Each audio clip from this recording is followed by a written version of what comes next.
बिस्मिल्लाहिर्रहमानिर्रहीम। चैप्टर 4 का last exercise आज सॉल्व करेंगे। 4.8 क्वेश्चन 1 है इसका कि in a map of an industry expression of area of rectangular veranda, veranda को उर्दू में हम बरामदा कहते हैं, is given by x square minus 2x minus 3 metre square. Find dimension of veranda, parameter of veranda, cost of fencing of veranda. जब 1 metre इतने रुपये पर होता है, कितने हैं बुक में 200। और cost of carpeting of verandah floor, जब 1 मीटर स्क्वायर 250 पर होता है तो टोटल पर कॉस्ट कितना आएगा। तो इसमें हमारे पास 4 पार्ट्स है और सॉल्व करेंगे। तो यहाँ पर मैंने कुछ डेटा लिखा है। गिवन एरिया हमारे पास बुक में गिवन है कि x square minus 2x minus 3 metre square है। पहले पार्ट में हम लेंथ और वेट मालूम करेंगे। ये हमारे पास जो है इस क्वेश्चन का पार्ट ए है।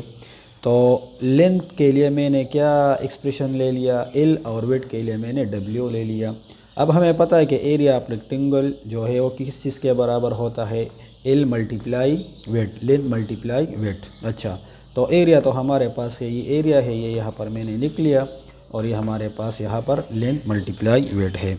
तो अब हम इस तरह करेंगे कि इस एक्सप्रेशन को हम फैक्टराइज फॉर्म में लिखेंगे, ये जो हमें दिया गया है। तो इसके फैक्टर हम इस तरह निकालेंगे कि x square minus 3x plus x minus 3 is equal to L multiply W। इसमें x कामन निकालो तो यहाँ पर क्या आएगा, x माइनस 3 आएगा। इसमें 1 कामन निकालो तो x माइनस 3, और ये अपनी जगह पर आएगा। तो इसमें हमारे पास जो कॉमन फैक्टर है x माइनस 3 है, और जो नॉन कॉमन फैक्टर है x प्लस 1 है। ये L मल्टीप्लाई वेट हो गया। अच्छा, अब बाई कंपैरिजन भी आप लोग लिख सकते हो, या इस तरह कर लो कि यहाँ पर L है और यहाँ पर फैक्टर क्या है, x माइनस 3 है। तो इस क्वेश्चन में हमारे पास लेंथ जो है x माइनस 3 के बराबर हो गया, और वेट जो है ये x प्लस 1 के बराबर हो गया। इसको हम डायमेंशन भी कहते हैं। लेंथ और वेट को क्या कहते हैं, डायमेंशन। या इस तरह लिखो कि डायमेंशन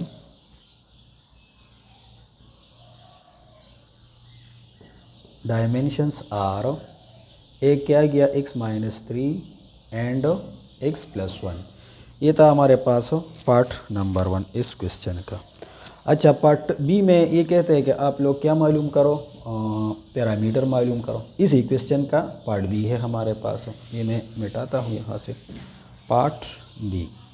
तो पैरामीटर का फार्मूला हमारे पास होता है कि P is equal to 2 into length plus width. अच्छा, 2 अपनी जगह पर आएगा। अब लेंथ हमारे पास है, लेंथ कितना है, x माइनस 3 है, और वेट कितना आ गया हमारे पास, x प्लस 1 है। तो इसका एक्सप्रेशन इस फॉर्म में आएगा, x plus x minus 3 plus 1। Arrange form में हमने लिख लिया। x प्लस 6 से क्या आता है 2x, और यहाँ से क्या आएगा माइनस 2। अब ये 2 जो है ये मल्टीप्लाई कर लो, 2 2 ज़ार 4 माइनस 4 आ गया। या इस तरह भी आप लोग लिख सकते हो कि 4 इंटू एक्स माइनस 1। ये इस क्वेश्चन का पैरामीटर हो गया। अब इस क्वेश्चन का जो सी पार्ट है हमारे पास, और इस तरह लिखेंगे कि कॉस्ट ऑफ फेंसिंग। फेंसिंग जो है वो हम बाउंड्री को कहते हैं, या veranda. Cost of fencing veranda for 1 metre, और बुक में दिया गया है वो कितना है, RS 200, 1 मीटर इतने पर होता है। तो अब इसके बाद हम टोटल जो है एक्सप्रेशन कॉस्ट के लिए जो एक्सप्रेशन आएगा वो मालूम करेंगे। Expression for cost of fencing veranda is equal to perimeter. P में किस चीज़ के लिए लिखता हूँ, पैरामीटर के लिए, और कास्ट पर मीटर। तो पैरामीटर तो यहाँ पर हमारे पास आया है, कितना है 4x माइनस 4, और कास्ट 1 मीटर कितना है यहाँ पर 200 है, 200। तो ये मैं इस तरह लिख सकता हूँ कि जब ये इसके साथ मल्टीप्लाई होगा तो ये क्या बनेगा 800x और माइनस 800। तो यहाँ पर इसके साथ RS लगाना है। ये हमारे पास हो पिंसिंग, कॉस्ट ऑफ पिंसिंग का एक्सप्रेशन आ गया। ये था पार्ट नंबर सी। अच्छा, इस क्वेश्चन का जो पार्ट डी है, पार्ट डी इस तरह हम लिखेंगे कि cost of carpeting, cost of carpeting veranda मैं यहाँ पर लिखूँगा। अच्छा, floor, veranda floor 1 metre square, और कितना दिया था बुक में, RS 250, ये बुक में दिया गया है। RS 1 मीटर स्क्वायर इतने रुपए पर होता है। तो अब टोटल के लिए जो एक्सप्रेशन है वो किस तरह हम मालूम करेंगे, इस तरह लिखेंगे कि expression cost of carpeting, expression cost of carpeting veranda is equal to, इसका फार्मूला होता है हमारे पास के एरिया ऑफ रेक्टेंगल, ये मैं मिटाता हूँ तो यहाँ पर मैं ये लिखूँगा, area of rectangle multiply cost per metre square. अब एरिया ऑफ रेक्टेंगल तो बुक में उन्होंने दिया था कि x² - 2x - 3, और यहाँ पर कास्ट 1 मीटर कितना है, 1 मीटर स्क्वायर 250 है। तो ये हम इस तरह लिखेंगे कि RS 250 × x² - 2x - 3। तो ये हमारे पास था क्वेश्चन नंबर 1। अच्छा, अब इस एक्सरसाइज का जो क्वेश्चन 2 है हमारे पास, question number 2।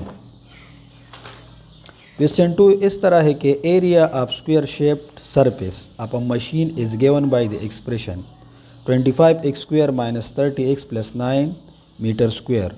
Find expression for length of the surface, इसमें सिर्फ लेंथ मालूम करना है। Expression for the boundary of the surface, expression for the cost of polishing the surface of the machine का जो सरफेस है उसके पॉलिशिंग पर कितना खर्चा आएगा जब 1 मीटर स्क्वायर कितने रुपए पर वो करता है, 75 पर। और expression for the cost of easing around 2 side of the machine surface. अच्छा, इसको कोई कवर लगाना है या कोई और चीज़ लगाना है उसके एज पर, तो 2 साइड्स पर खर्चा मालूम करना है। वहाँ पर 1 मीटर का कीमत दिया गया है हमारे पास, और कितना है, 28 1 मीटर 28 पर करता है। तो टोटल जो है वो कितने पर होगा। तो ये क्वेश्चन नंबर 2 हम स्टार्ट करेंगे, इस तरह लिखेंगे कि question 2 given area of a square shaped surface is equal to 25x² - 30x और +9 मीटर स्क्वायर, ये तो हमें दिया गया है। अच्छा, इसमें पार्ट ए मालूम करेंगे हम एरिया ऑफ स्क्वायर।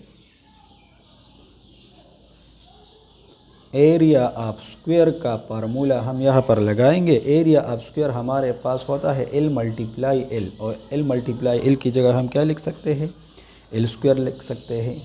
अब हमें जो गिवन एरिया है वो इस L² के बराबर लेना है, 25x² - 30x और +9। अब इसकी फैक्टराइजेशन करना है, या तो अगर हम इसको गौर से देखें तो ये हमारे पास परफेक्ट स्क्वायर है, इस तरह लगाएंगे, और 9 की जगह क्या लिखेंगे, 3 लिखेंगे। यहाँ पर -2a² आएगा, a आएगा। तो a कितना है यहाँ पर, 5x है, और b कितना है, 3 है। तो यहाँ पर एक फार्मूला हम यूज़ करेंगे, a² - 2ab + b²। ये बराबर होता है किस चीज़ के, a - b होल स्क्वायर के। तो ये L² बराबर हो गया 5x -3 होल स्क्वायर के। अब जब हम इसका स्क्वायर रूट लेते हैं तो स्क्वायर रूट के बाद ये इस तरह आएगा, L is equal to 5x minus 3। Area है तो हम सिर्फ पॉजिटिव वाला जो नंबर है वो कंसिडर करेंगे। तो एरिया तो हमने मालूम कर लिया। ये हमारे पास था क्वेश्चन नंबर 2 का पार्ट ए। अब पार्ट बी कितना है, पार्ट बी कौन सा है उसमें मालूम करना है। ये मैं यहाँ से मिटाता हूँ अगर ये आप लोगों ने लिखा है तो। पार्ट बी इस तरह है, part B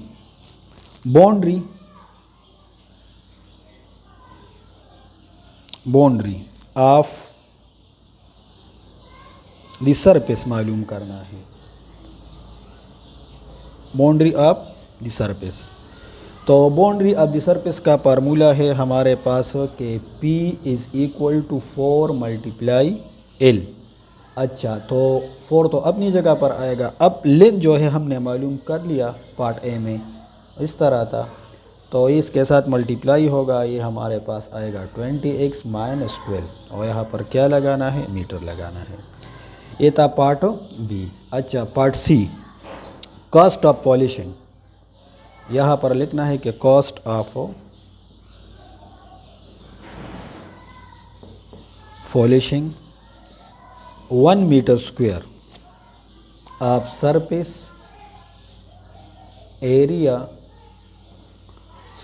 area is equal to RS 75। 1 metre कितने पर करता है ये, RS 75। तो अब टोटल के लिए जो एक्सप्रेशन हम मालूम करेंगे वो किस तरह आएगा, expression for the cost of polishing the surface area, यहाँ पर मैं लिखता हूँ ऑफ मशीन। तो इसके लिए हम ये फार्मूला लगाएंगे कि area of square shaped surface, area of square shaped surface multiply by cost per metre square, cost per metre square. अच्छा, तो एरिया कितना था हमारे पास, एरिया तो ये है, और कॉस्ट पर मीटर कितना है, तो ये हमारे पास आएगा RS 75 इंटू ये वाला एक्सप्रेशन लगाना है 25x square minus 30x plus 9।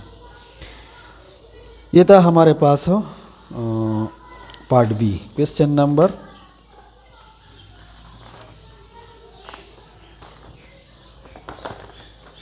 2 का। अच्छा, अब इस क्वेश्चन का पार्ट सी जो है वो मालूम करेंगे। पार्ट सी तो हो गया।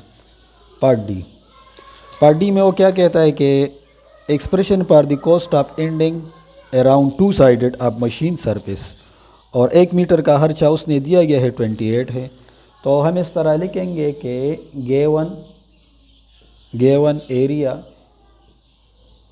Given area of a square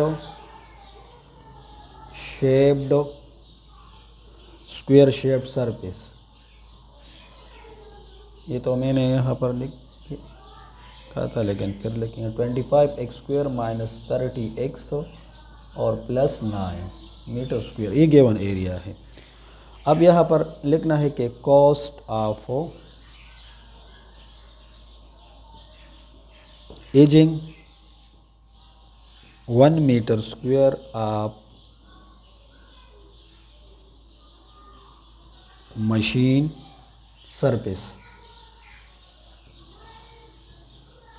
surface और कितना है और बुक में दिया गया है 28।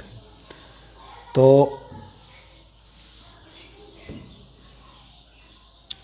यहाँ पर लिखना है कि कास्ट ऑफ एजिंग अराउंड, जो उसने मांगा है अराउंड 2 साइड्स, 2 साइड्स वो मालूम करना है। कास्ट ऑफ एजिंग आप 2 sides of the machine, 2 sides पर कितना खर्चा आएगा, उसके एजिंग पर कितना खर्चा आएगा। तो हमें पता है कि इस तरह लिखेंगे we know that the length of 2 sides is equal to L plus L। तो L हमने फर्स्ट पार्ट में मालूम किया था और हमारे पास था 5x माइनस 3, ये हमारे पास लेंथ था, ये हमने मालूम किया था। तो यहाँ पर हम ये इस तरह भी लिख सकते हैं कि 2L भी लिख सकते हैं। अच्छा, तो 2 इंटू L कितना है, 5x माइनस 3 है, तो इसके साथ मल्टीप्लाई कर लो 10x माइनस 6, यह गया।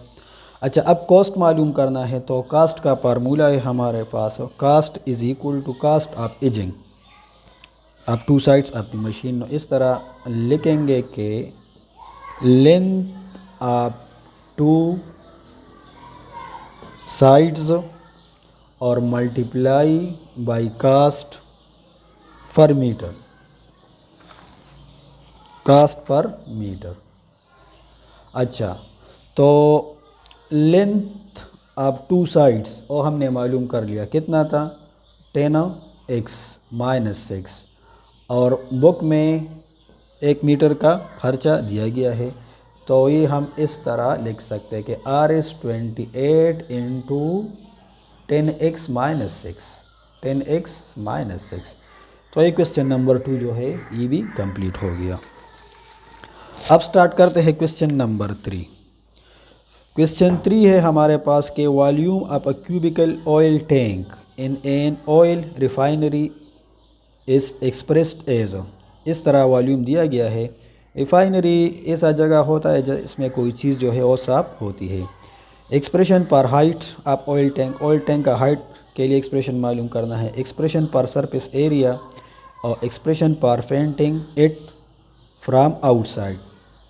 1 मीटर स्क्वायर जो है वो 32 मीटर स्क्वायर जो है वो 32 रुपये पर करता है। तो टोटल पेंटिंग पर आउटसाइड पर जो पेंटिंग लगाना है इस टैंकर का, उस पर कितना खर्च आएगा। तो इसमें हमारे पास 3 पार्ट्स है, 3। तो इस क्वेश्चन को भी बारी बारी सर करेंगे हम। इस क्वेश्चन के लिए जो डेटा कंसिडर करेंगे वो हम इस तरह करेंगे। Question number 3, question number 3। अच्छा, यहाँ पर लिखना है कि वॉल्यूम ऑफ क्यूबिकल टैंक, वो तो बुक में दिया गया है कि 125 x square minus 150 x square और plus 60 x minus 8 x metre cube. अब वॉल्यूम है तो यहाँ पर क्या आएगा, क्यूब आएगा, मीटर क्यूब। अच्छा, तो यहाँ पर एक्सप्रेशन फॉर हाइट वो निकालना है, एक्सप्रेशन ऑफ हाइट। तो इसको मैंने नाम दे दिया h, ये मालूम करना है। अब ये हमें पता है कि वॉल्यूम ऑफ क्यूब जो है, वॉल्यूम ऑफ क्यूब और length multiply weight multiply h के बराबर होता है। अच्छा, अब ये क्यूब है, क्यूबिकल क्यूब है, तो इसमें सारी साइड जो है वो बराबर है। तो हम इस तरह करेंगे कि L मल्टीप्लाई L, तो इसकी जगह हम क्या लिखेंगे, L क्यूब। ये भी L के बराबर होगा और ये भी L के बराबर होगा। यहाँ पर भी मैंने क्या लिख लिया, L लिख लिया। अच्छा, तो हमें तो वॉल्यूम दिया गया है, ये वॉल्यूम है, तो हम इस तरह लिखेंगे कि L cube is equal to 125 x square minus 150 sorry ये क्यूब है, अच्छा ये क्यूब है, सॉरी ये वाला क्यूब है। और 150x² प्लस 60x माइनस 8। अब यहाँ पर देखना है कि ये फार्मूले के मदद से किस तरह हम सिंपल करेंगे। इसकी जगह हम ये लिखेंगे और यहाँ पर -3 इंटू a²b। अच्छा b यहाँ पर क्या बनेगा, तो 8 की जगह हम यहाँ पर क्या लिखेंगे, 2³ लिखेंगे। पहले हम a³ बनाएंगे फिर b³ बनाएंगे, तो ये दरमियान में जो -3a²b और प्लस 3a²b है ये आसान होगा हमारे लिए। यहाँ पर लिखना क्या है कि -3a²b, तो b हमारे पास 2 है, प्लस 3ab²। अब a पर स्क्वायर नहीं लगाना है, किस चीज़ पर स्क्वायर लगाना है, b पर। तो ये a³ माइनस b³, ये वाला फार्मूला बन गया हमारे पास कि a³ minus 3a²b plus 3ab² और माइनस b³, ये बराबर होता है किस चीज़ के, a minus b whole cube के। तो यहाँ पर ये फार्मूला लगाना है। तो l³ जो है ये हमारे पास बराबर होगा 5x माइनस 2 होल क्यूब। तो जब हम दोनों साइड का क्यूब रूट जो है वो लेते हैं तो l equal to 5x minus 3, या आप एक आसान सा बात कर लो कि यहाँ पर पावर सेम है तो बेस बराबर होंगे, तो l is equal to 5x minus 2। अच्छा इसके साथ मीटर लगाना है, तो ये हमारे पास l हो गया। तो यहाँ पर मैंने आप लोगों को बता दिया कि यहाँ पर l और h जो है ये सेम है, तो हमारे पास l का या h का जो एक्सप्रेशन आएगी या हाइट का, ये हाइट का एक्सप्रेशन हो गया। ये क्वेश्चन नंबर 3 का पार्ट ए साल हो गया। अब इसका पार्ट बी साल करेंगे। पार्ट बी में हम इस तरह लिखेंगे, ये सारे जो है यहाँ से मैं स्टार्ट करूँगा। उसमें भी ये लिखना है कि वॉल्यूम ऑफ क्यूबिकल टैंक वो तो हमें दिया गया है। तो इसके बाद हम क्वेश्चन सॉल्व करेंगे। पहले ये लिखना है, अब एरिया ऑफ ऑयल टैंक ये निकालना है। तो इसको, उस एक्सप्रेशन को मैंने नाम दे दिया ए, ये मालूम करना है। अब सरफेस एरिया का फार्मूला जो है ये याद रखना है, सरफेस एरिया ऑफ क्यूब के लिए जो सरफेस एरिया का फार्मूला होता है वो हमारे पास बराबर होता है 6l², ये याद रखना है। अब l जो है वो हमने मालूम कर लिया, होता 5x माइनस 2, और यहाँ पर क्या लगाना है, स्क्वायर है तो स्क्वायर लगाएंगे, और ये एरिया है तो यहाँ पर मीटर स्क्वायर आएगा। तो ये सरफेस एरिया जो है ये भी मालूम हो गया। अब सी पार्ट सॉल्व करना है। यहाँ पर फिर लिखना है, यहाँ पर मैं शॉर्ट में लिखूँगा, वॉल्यूम तो हमारे पास है कि 125x³ minus 150x² plus 60x minus 8 in cube, ये है। अब कॉस्ट ऑफ पेंटिंग मालूम करना है। Cost of painting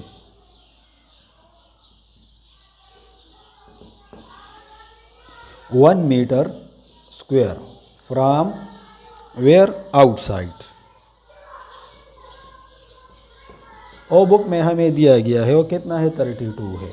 1 metre square कितने पर होता है, 32 पर। अब हमें एक्सप्रेशन निकालना है, तो यहाँ पर लिखना है कि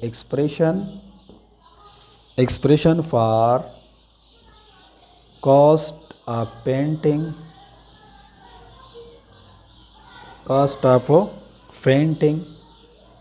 from outside is equal to किस तरह होगा, सरफेस एरिया, ये फार्मूला है, ये इज़ इक्वल टू के बाद यहाँ पर लिखना है सरफेस एरिया, वहाँ पर जगह नहीं है तो मैं यहाँ पर लिखूँगा सरफेस एरिया और multiply by cast per metre square, cast per metre square. तो सरफेस एरिया हमने मालूम कर लिया है, ये हमारे पास क्या है, सरफेस एरिया है, और कास्ट पर मीटर स्क्वायर कितना है, ये है। तो ये बनेगा R32 multiply 6 into 5x minus 2 whole square आएगा। और जब ये 32 और 6 हम मल्टीप्लाई करते हैं तो इससे हमारे पास आता है 192 into 5x minus 2 whole square. ये था हमारे पास क्वेश्चन नंबर 3 का पार्ट सी, ये भी कंप्लीट हो गया। अब क्वेश्चन 4 किस तरह है वो सॉल्व करेंगे। Question number 4। अच्छा, क्वेश्चन 4 में ये है कि a mechanical engineer working on a wheels of a machine find their areas is given by, वहाँ पर दो व्हील्स है, एक का एरिया ये है कि pi x square minus 6 pi x plus 9 pi, and दूसरे का एरिया ये है कि pi x square minus 10 pi x plus 25 आई। हिल हिम पॉइंट रेडियाई ऑफ बोथ व्हील्स। अच्छा, इस व्हील्स के क्या मालूम करने हैं, रेडियस मालूम करने हैं कि इसमें हमें एरिया दिया गया है और हर पहिए का जो है क्या है रेडियस कितना होगा। तो जब हम इसको सॉल्व करते हैं तो हम एरिया ऑफ व्हील और एरिया ऑफ व्हील 2 को लिखेंगे इस तरह। क्वेश्चन नंबर 4, क्वेश्चन नंबर 4 इस तरह लिखेंगे कि एरिया ऑफ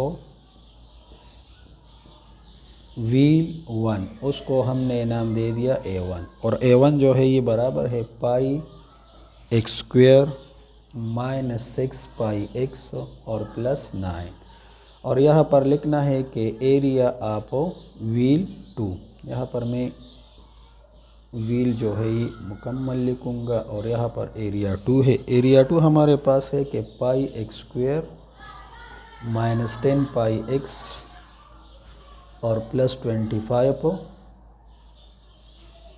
पाई, इसके साथ भी पाई है और इसके साथ भी पाई है। अच्छा, ये तो हमारे पास क्या है, गिवन एरियाज है। अब रिक्वायर्ड क्या है, क्वेश्चन में क्या कहता है, नंबर 1 रेडियस ऑफ व्हील 1 मालूम करना है। उसके के लिए फॉर एग्ज़ाम्पल मैंने R1 नाम दे दिया इसको, और सेकंड पार्ट जो है radius of wheel 2, radius of wheel 2 उसको मैंने क्या नाम दे दिया, R2 नाम दे दिया। तो 1 सॉल्व करते हैं। 1 के लिए हमें पता है कि एरिया ऑफ व्हील 1, व्हील किस शेप का होता है, सर्कल शेप का होता है, और सर्कल का फार्मूला हमें पता है कि पाई आर स्क्वायर है।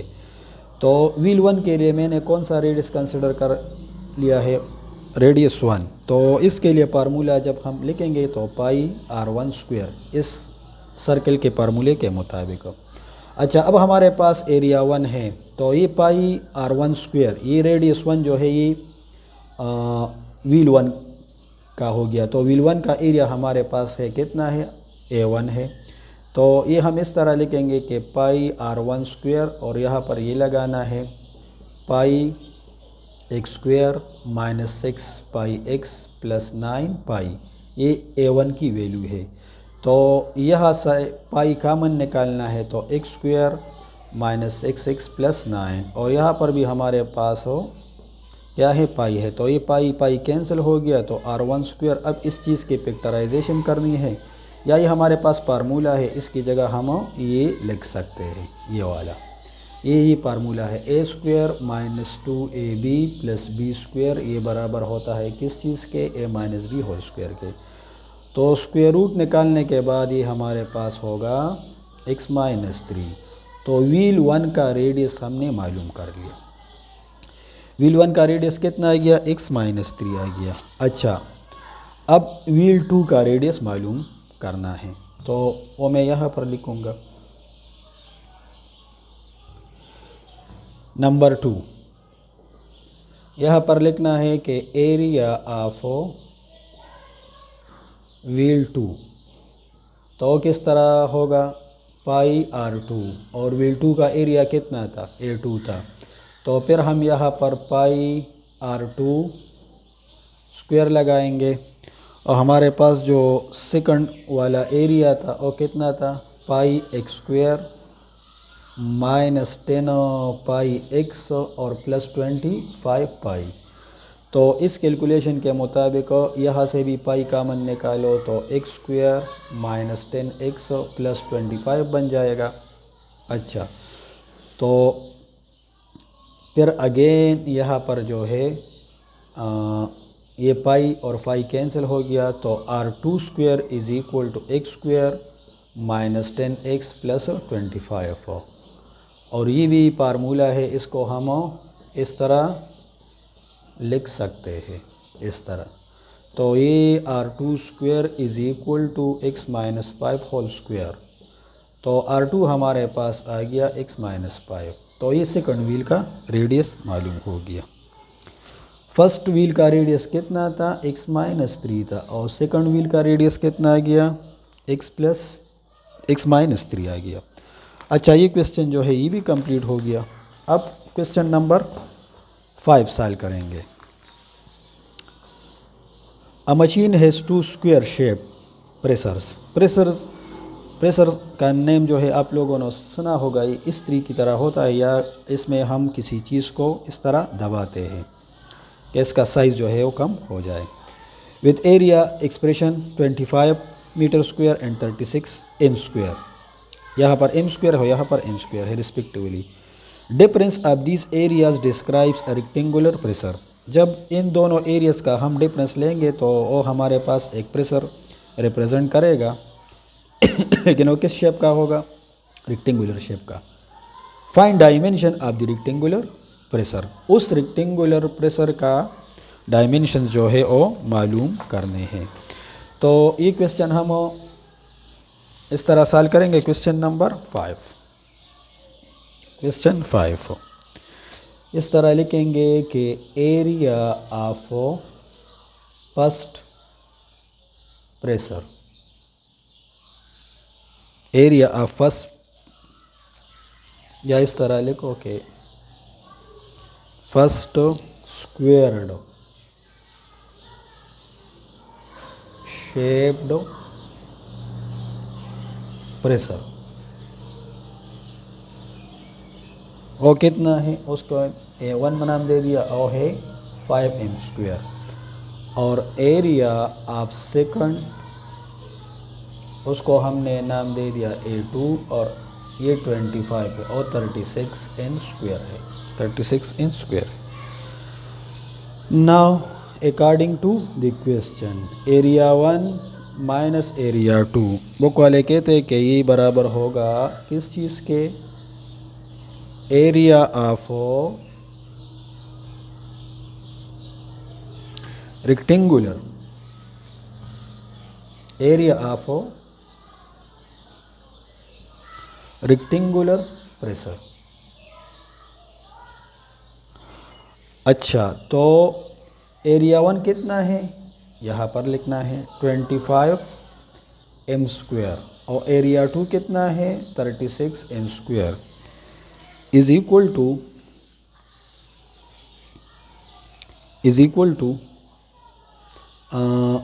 या इस तरह कर लो कि बस सही है। इसकी जगह क्या लिखना है 5m स्क्वायर, और इसकी जगह क्या लिखना है 6m स्क्वायर। अब यहाँ पर a square minus B square formula लगाना है, ये बराबर होता है a माइनस बी के, a plus B into a minus B.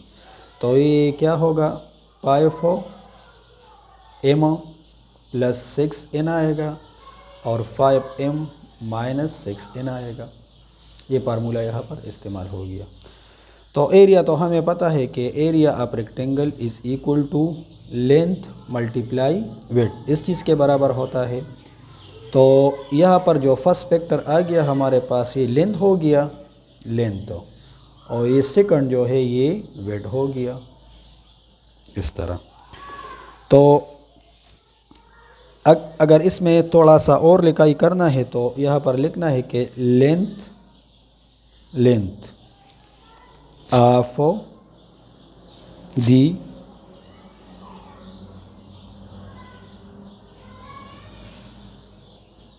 Rectangular pressure, और कितना है 5m प्लस 6n है, 5m प्लस 6n। और फिर यहाँ पर लिखना है कि विड्थ ऑफ रेक्टेंगुलर प्रेशर, और आ गया हमारे पास 5m माइनस 6n। तो ये था हमारे पास क्वेश्चन नंबर 5। अच्छा, क्वेश्चन 6। क्वेश्चन 6 किस तरह है? Distance cover by a missile to hit the target is given by the expression x² plus 5x plus 6। इस एक्सप्रेशन के मुताबिक एक मिसाइल है वो टारगेट हिट करता है, तो क्या क्या मालूम करना है? Find possible expression for speed of the missile, speed of the missile मालूम करना है। And time reach to the target, वो मिसाइल अपने टारगेट की तरफ कितने टाइम में पहुंचेगा, वो टाइम जो है वो निकालना है। तो ये भी आसान है। क्वेश्चन 6। अच्छा, लास्ट क्वेश्चन है इस चैप्टर का। इस तरह लिखना है कि distance covered to hit hit the target x² plus 5x, x² plus x² plus 5x plus 6 ये मीटर है। तो इसको मैं नाम देता हूँ d is equal to x² plus 5x plus 6। ये मैंने d से रिप्रेजेंट कर लिया। अच्छा, अब रिक्वायर्ड क्या है? स्पीड मालूम करना है और टाइम मालूम करना है। ये दोनों चीज़ इस क्वेश्चन में रिक्वायर्ड है। तो इसके लिए हम एक फार्मूला इस्तेमाल करेंगे। ये फिजिक्स का फार्मूला है कि वी नो दैट स्पीड जो है, स्पीड ये बराबर होता है डिस्टेंस ओवर टाइम की, डिस्टेंस डिवाइड बाय टाइम। ये फिजिक्स का फार्मूला है। तो इसको मैं इस तरह लिखता हूँ। स्पीड को फॉर एग्जांपल मैंने नाम दे दिया v, और डिस्टेंस तो हमने d से रिप्रेजेंट किया है, और टाइम की जगह हम क्या लिखेंगे? t लिखेंगे। तो फर्दर ये फार्मूला हमारे पास हो v multiply t is equal to d। तो ये एक एक्सप्रेशन बन गया। अब इस एक्सप्रेशन की मदद से हम जो है स्पीड और टाइम मालूम करेंगे। तो ये फार्मूला मैं इस्तेमाल करूँगा। ये मैं यहाँ पर लिखता हूँ कि v multiply T is equal to D. तो v मल्टीप्लाई टी, डी कितना है? x² plus 5x plus 5x और प्लस 6। तो अब इसका फैक्टराइजेशन करना है। x² plus 2x plus 3x plus 6। इसमें x का मन निकालो तो x प्लस 2 आएगा, इसमें 3 का मन निकालो तो x प्लस 2 आएगा। तो कॉमन फैक्टर x प्लस 2 आ गया और x प्लस 3 आ गया हमारे पास। और यहाँ पर क्या है? v मल्टीप्लाई टी है, v मल्टीप्लाई टी। अच्छा, तो बाई कंपैरिजन हम यहाँ पर लिख सकते हैं कि ये हमारे पास v की वैल्यू हो गई v, या इस तरह लिखो कि स्पीड इज इक्वल टू, इसको हमने नाम दे दिया v, x प्लस 2 आ गया, और जो टाइम है, टाइम उसको मैंने नाम दे दिया था क्या? t, और x प्लस 3 आ गया। तो जब हमारे पास स्पीड x प्लस 2 होगा तो टाइम कितना लगेगा? x plus 3। अगर स्पीड x प्लस 3 होगा तो टाइम कितना लगेगा? x plus 2। इसको वाइस वर्सा भी कहते हैं।